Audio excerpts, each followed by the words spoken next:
Hey, everybody, welcome to 13 Now, the YouTube show where we break down some of the big hot stories that we got cooking here in the capital region. With you, as always, your anchor, Steve Cooge, joined by the fantastic Juanique Martinez. She's going to be giving us some weather looks. First, before we even begin, Juanique, we had some insane snowstorms today. I know we call them squalls, but to me, they look like miniature blizzards. Yeah, they're quick bursts of snow. And so what you get gusty winds, and then you get the snow blowing in with those gusty winds. So that reduces visibility. And usually they're quick moving, and we just get whiteout conditions and things change so quickly. In a few minutes, you can get completely clear sky. So yeah, it was a crazy day for the first day of spring. Yeah, I mean, I think it's a miracle that we didn't have more car accidents on the road because when we got hit with those squalls, it was like, rush hour, people coming home from work. For sure. Somebody was looking out for someone on the road today, I got to tell you. All right, well, Mhm. we will be checking back with Juanique in just a minute. Right now, we're going to jump over to one of our top stories that we're following. Going right up to it, the big news of the day, Siena College, the men's basketball team has officially parted ways with their head basketball coach, Carmen Maciariello. It's a big deal in the world of basketball. This comes after the Siena Saints, only won 4 games this entire season. Maciariello did have 2 years left on his contract to fill out, but the Siena bigwigs, the brass out there, felt that they needed to move in a completely new direction. So Maciariello being shown the door 2 years early into his contract. Where Siena College and their men's basketball program goes from here is currently unknown. There's a few names being floated around of who good coaches could be, but we don't know yet. Our sports pro, Crystal Stone, is all over this, and we're going to have more from her coming up at 11 o'clock here. But big news in the world of college basketball, especially as everyone's talking March Madness right now for both the men's and women's NCAA teams. Siena just fallen so far short, and I guess Siena College thinking they got to make a big change, and, well, their message has been received. Coach Carmen Maciariello is out. On to the other big story we're covering. Sticking with education, it's looking like here in one of our school districts, the Berlin Central School District here in the upstate New York capital region, well, they're about to have some major educational cuts, unfortunately. This one's going to be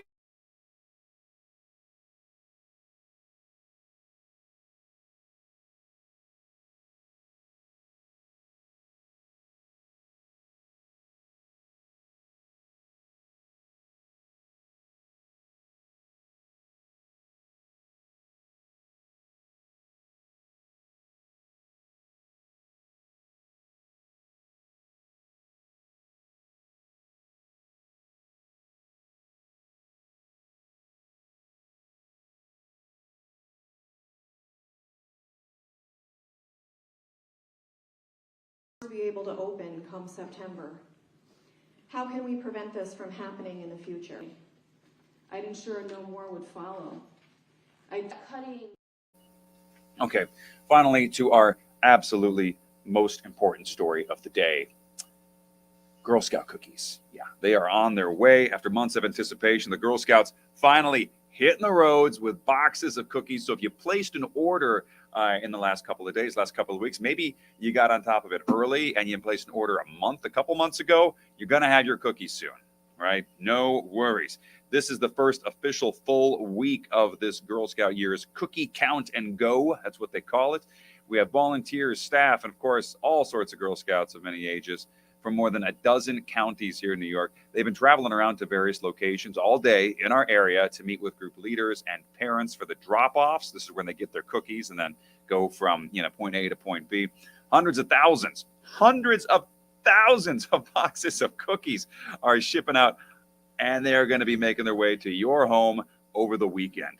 If you did miss a scout asking for a sale and you still want to get some cookies of your own from the Girl Scouts, you can actually go on over to the Girl Scout website. You're going to simply go to thegirlscouts.com, search that, go to the website, plug in your zip code, and from there they'll help you find a Girl Scout booth or a nearby troop that you can order from. Monique, you got a particular favorite Girl Scout cookie in mind that usually is your go-to? Yes, I love, love, love Samoas. You're a woman after my heart, I swear. Samoas are mine too. I remember like in middle school, sometimes I'd skip lunch and just eat like a box of Samoas they're called caramel delights. I know in some parts of the country in different states, but yeah, that would be my lunch. Not a nutritious lunch whatsoever. My parents didn't know, but that was always my favorite. But delicious. Rachel was talking about earlier, our other anchor, Rachel Teedy, was saying Thin Mints. She would die for Thin Mints. That's hers. Her and my mom, like Thin Mints in the freezer, frozen Thin Mints. Yep. I think those are the top two cookies that people usually gravitate towards. Mm-hmm. Yeah, I do have a soft spot also for like the tagalongs. Mm-hmm. Those are the ones with peanut butter, I think, in them too, like Mm-hmm. chocolate covered peanut butter. I know chocolate and peanut butter is like an obvious go-to for so many people, but it's a combination you can't go wrong with. So tagalongs and Samoas for me. Yeah. And again, everyone always says Thin Mints, so I think it's played out. It's too common. It's always the go-to answer. Anyway, enough about my cookie rant. We got to talk weather because things got cold and blustery today. I know we had our other anchor, Mark Mulholland, and Paul Cayano up in Lake George doing a charity event. And it was like they had whiteout conditions at one point. Yeah, let's talk about it. So today's the first day of spring, and we had not only snow squalls, but we had breezy winds, cold temperatures. We also had reports of hail and lightning strikes. So it was a very, very busy first day of spring. But thankfully, things have calmed down out there. Just a few spotty snow showers, and it's clear right now in Albany on the CDPHP first warning cam. But temperatures are at 32 degrees, so at freezing with a wind chill right now of 24. Here's first warning live Doppler radar. Notice that cold front has moved to our east, so the heaviest of that snowy activity is well off to the east coast. So not really expecting any heavy burst of snow throughout the evening, but still again expecting lingering snow showers. Here are these snow chances, not zero as we head throughout the overnight hours, but looking at better conditions as you start your day tomorrow. So let's time this out for you hour by hour. Again, seeing isolated snow pop through the area, primarily to our north and west.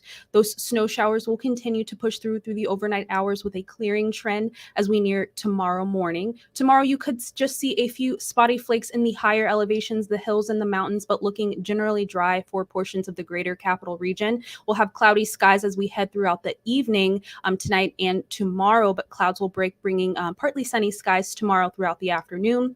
But tomorrow will be cold. Behind that cold front, not only will we get those breezy winds, we're going to get that rush of colder air. So tomorrow will be a very chilly day with high temperatures only topping out in the 30s. But with those strong winds, it will feel even colder. So Thursday looks like a better day with less snow around, drier conditions. But again, it will be cold for your Thursday. Here's a look at the wind gust speeds that we can expect tonight. Winds gusting upwards of 30 miles per hour as we go throughout the overnight hours and as you start the day tomorrow. But look at the wind speeds as we go throughout the day tomorrow. Looking even breezier with winds gusting near 40 miles per hour throughout the morning and afternoon, with winds just calming down slightly into the evening. Here's a look at the actual temperatures tomorrow, starting the day off in the 20s. Look at those windy icons from 11 a.m. all the way until 5 p.m. Tomorrow will be a breezy day again, with winds gusting near 40 miles per hour and high temperatures only topping out in the 30s. Tonight, overnight lows will be in the lower 20s, partly cloudy skies with that general clearing trend. Tomorrow will be a cold and windy day with wind chills very much a factor for the forecast tomorrow, with highs topping out only in the 30s. Tomorrow we'll see more sunshine with a mix of sun and clouds, but again, winds will be breezy tomorrow. Friday looking mostly sunny but dry, with high temperatures still chilly in the lower 40s, still in the lower 40s by Saturday, but the difference is tracking more activity on Saturday with widespread rain and snow showers possible. Drying out on Sunday with another breezy day behind that passing system, and looking better for Monday and Tuesday. And we're officially now into springtime. So we're dealing with all of this, and it's springtime officially now. And we were in winter even like a month ago, and we're having better, more warm conditions. Yeah, it's crazy how that works. As we started March, we were significantly warmer than we are now for this first week of spring. That is not cool, Mother Nature. Not Yeah. cool at all. And the wind too. I'm scared about that. I drive like an SUV to drop my kids off in the morning. It's a little like more high profile, and sometimes like if the wind's hot, you get a strong enough gust. If you know the feeling of like your car being like pushed over to a different side of the road by a blustery gust of wind, It's not fun. Anyway, hopefully Yeah, don't be too two big of a hands on problem the for me. steering wheel tomorrow for sure. Yeah, two hand. None of this like sit back, one hand No, driving. no relaxing. Yeah. Doing what do they say? 10 and 2 all the time? 10 and 2. Exactly. Just like that. All right. Well, everybody, thank you so much for joining us here for 13 Now, your one and only Capital Region News YouTube program show. I'm Steve, as always. Wanique, thank you for joining us. And if you want to check us out, we are going to be starting just about an hour over on News Channel 13 NBC here in Albany. Tune in for your news at 11. We'll see you there. Bye.